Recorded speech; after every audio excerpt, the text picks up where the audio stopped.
So one of the greatest things that you can learn in this life is it's not about you.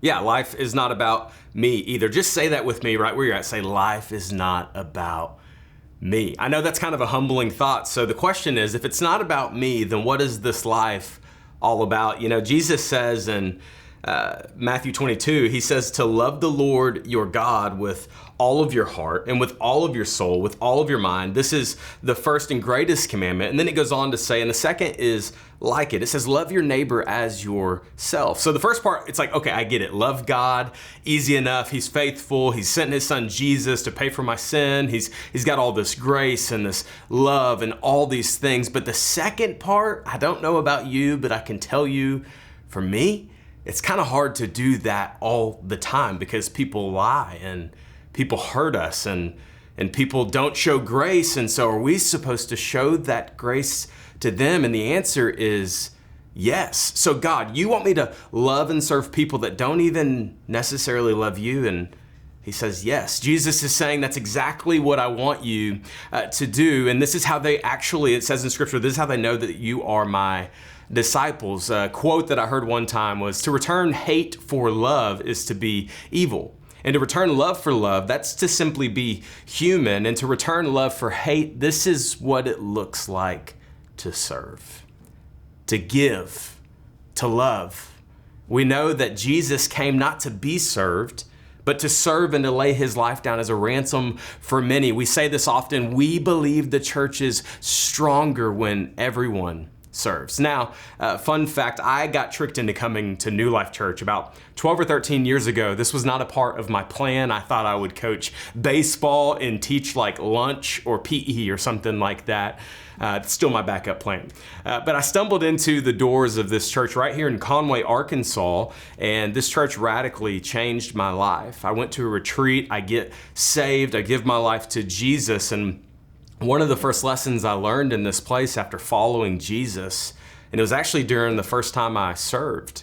It was the first time in my life that my eyes were lifted off of Seth and they were lifted onto others, that I could see the needs that were around me. And this is what Jesus wants for our life. This is what Jesus wants for your life.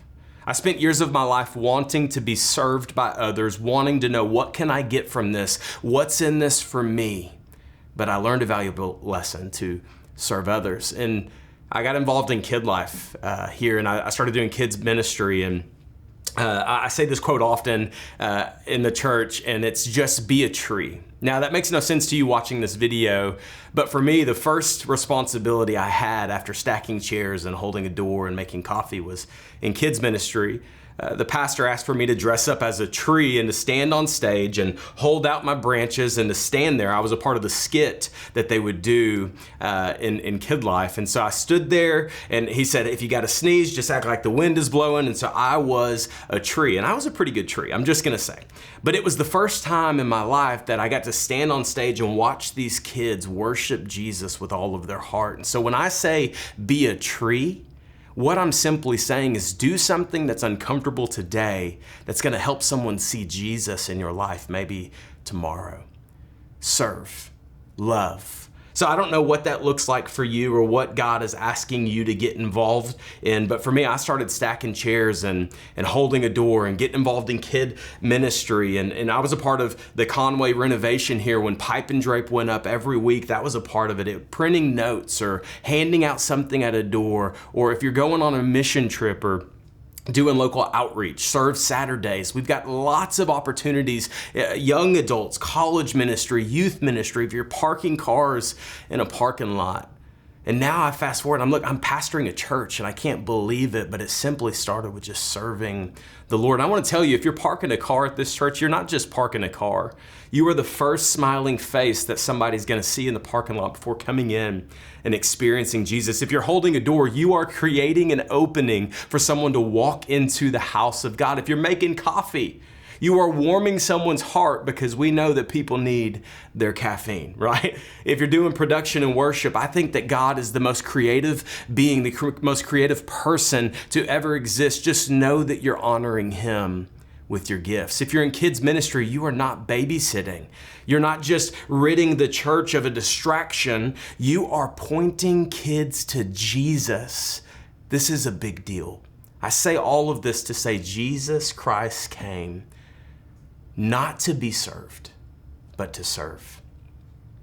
I want to encourage you today, if you typically walk into church and you've got a towel that is tucked into your shirt saying, feed me and focus on me and serve me, I want to encourage you to simply put this over your arm today and say, hey, how can I help you? What can I do to make this experience better for you? We're supposed to serve. My prayer is that every person that watches this video would want to be a part of that you would serve and that you would use your gifts to make an impact in this place. Thank you.